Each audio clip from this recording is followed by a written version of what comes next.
आप जुड़े हुए हैं जीएम एजुकेशन में। चर्चा का विषय है कि TRE-1 101 पिटिशनर के द्वारा जो केस का संचालित हो रहा था उसकी फैसला सुरक्षित रखा गया है।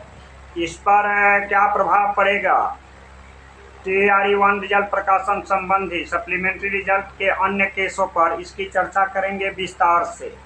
आपको पता है कि TRE-1 में 101 पिटिशनर के द्वारा जो केस संचालित किया जा रहा था उसमें डेट ऑफ बर्थ और नंबर्स इक्वल था। तो केवल एक ही साल में उम्र के डिसेंडिंग ऑर्डर में नियमावली के तहत उन लोगों की बहाली नहीं हो पाई थी। इस केस पर फैसला रखा गया था सुरक्षित, लेकिन सिमिलर केस है और ये TRE-1 रिजल्ट प्रकाशन संबंधी, या दूसरे शब्दों में कह सकते हैं कि सप्लीमेंट्री रिजल्ट पर अन्य अभ्यर्थियों के समूह अलग अलग अधिवक्ताओं के साथ करीब 1,500 पिटिशनर मुकदमा दायर किए हुए हैं। आप इस पर क्या प्रभाव पड़ेगा? सबसे पहली बात है कि हमारे द्वारा जो CWJC 846/2024 जो केस TRE-1 रिजल्ट प्रकाशन, दूसरे शब्दों में सप्लीमेंट्री रिजल्ट वेटिंग लिस्ट के बारे में किया गया। अब इसमें जो बहसें हुई है उस आधार पर अभ्यर्थी और अधिवक्तागण संतुष्ट हैं। फैसला आना बाकी है कि अभ्यर्थी के पक्ष में फैसला आएगा। हम चर्चा करते हैं विस्तार से। बहस के दौरान कैरी बैक की जो नियमावली बना हुआ है, नियमावली 212 के तहत उससे जज साहब संतुष्ट नहीं हुए और कैरी बैक का जो सीटें थी, अभ्यर्थी भी खाली रह गया, अभ्यर्थी अब शेष रह गए और सीटें भी खाली रह गई और शिक्षा विभाग और आयोग इस सीट को कैरी बैक TRE-2 और TRE-3 में कर दिया ट्रांसफ़र। साथ ही जितनी विज्ञप्ति में संख्या शिक्षकों की निकाली गई थी और जो सफल अभ्यर्थी थे और नियुक्ति जितने अभ्यर्थी हुए, इसमें काफ़ी संख्या में भिन्नता थी। सप्लीमेंट्री रिजल्ट की संख्या अधिक होनी चाहिए, लेकिन दुर्भाग्य कहा जाए कि इसमें कम संख्या में सप्लीमेंट्री रिजल्ट की निकला। यह जब मामला न्यायालय में गया तो इसका दूरगामी प्रभाव पड़ेगा शिक्षक बहाली पर और इसमें अभ्यर्थी से लेकर न्यायालय में सभी निश्चित आसानित है कि अभ्यर्थी के पक्ष में आएगा फैसला। तो हम चर्चा करते हैं बहुत सारे अभ्यर्थियों के द्वारा जो इस पर सुझाव दिया जाता है। इसमें सबसे प्रमुख मुद्दा है कैरी बैक का प्रावधान। कैरी बैक सबसे पहली बात है कि नियमावली जो बतलाता है इसमें जितनी सीटें रहती है और सफल अभ्यर्थी की संख्या, उसको उद्देश्य फुलफिल करना था, लेकिन आयोग और शिक्षा विभाग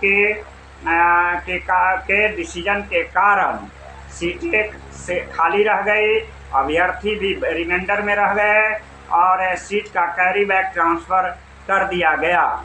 जो शिक्षा विभाग आयोग ने जो तर्क दिया है इससे न्यायालय संतुष्ट नहीं है और इस डेबिट के आधार पर अभ्यर्थी से लेकर अधिवक्ता, शिक्षा जगत से प्रेमी, यह सभी आसानित है कि सप्लीमेंट्री रिजल्ट में जीत अभ्यर्थी की होगी। फैसला सुरक्षित है। अब इस पर TRE-2 और TRE-1 के अन्य अभ्यर्थी जो केस किए हुए हैं उस पर क्या प्रभाव पड़ने जा रहा है? तो साथियों, फैसला जब भी न्यायालय के गर्भगृह में है, सुरक्षित है, तो कुछ भी हो सकता है, लेकिन अभ्यर्थी के पक्ष में फैसला आएगा। दोनों बिंदु पर विचार करनी चाहिए क्योंकि फैसला न्यायालय सुरक्षित है। इसलिए तो इस संदर्भ में यह कहा, जो हम लोगों ने जो अधिवक्ता से बात किया है कि इसमें जो फैसला जो भी आएगा तो उसमें यह इसका आधार अन्य अभ्यर्थियों के द्वारा जो केस किया गया है उस पर भी पड़ेगा निश्चित तौर पर। और यदि जीत होती है तो सुगमता से बाकी जो 1500 अभ्यर्थी अलग अलग अधिवक्ता के समूह से केस किए हुए हैं उससे जीत मिलेगी। अगर किसी भी तरह का अगर उसमें विपक्ष में आता है तो उसमें डेबिट के आधार पर बहस के दौरान मैटर को चेंज भी किया जा सकता है।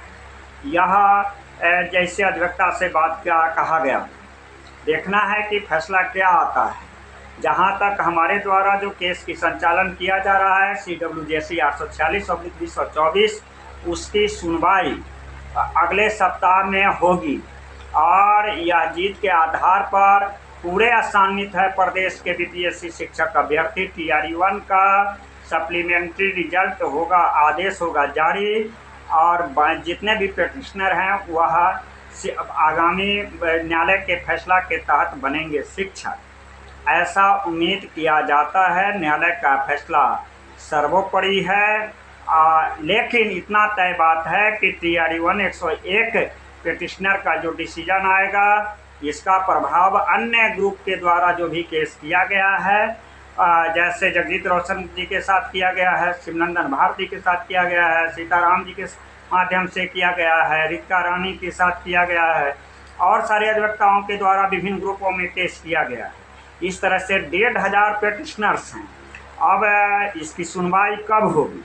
तो सुनवाई के लिए हम लोग अधिवक्ता से लगातार प्रयास किया जा रहा है।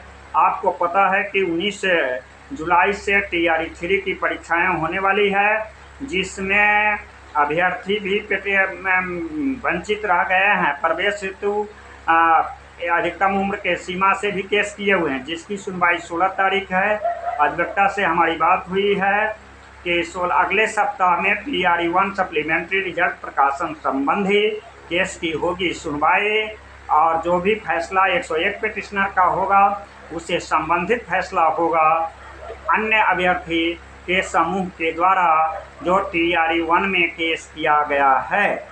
अब रही बात कि दोनों में थोड़ी सी, चूँकि मूल उद्देश्य दोनों का है, रिजल्ट प्रकाशन पर दो विभिन्न समूहों के साथ केस किया गया है। एक स्थिति समथिंग डिफरेंट वहाँ पर बनता है कि वहाँ पर डेथ ऑफ बर्थ के कारण छंट रहे हैं।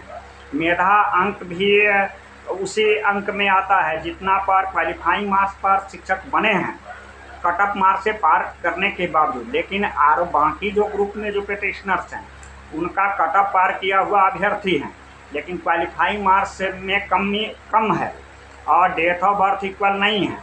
तो नियमावली में आप सभी जानते हैं कि डिसेंडिंग ऑर्डर में एज के कारण जो सबसे सुपरमोस्ट एज होता है, सिमिलर मेधांक के बाद भी उनकी ज्वाइनिंग पहले होती है, यह नियमावली में तय था।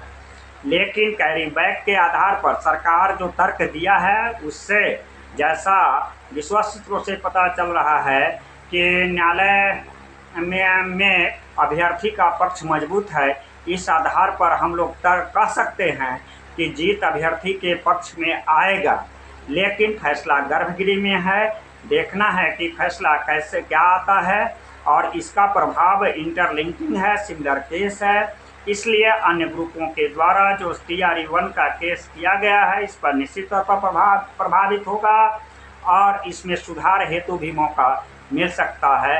आप जुड़े हुए हैं GM एजुकेशन में। मेरा संपर्क सूत्र है 93 048 57 942। धन्यवाद।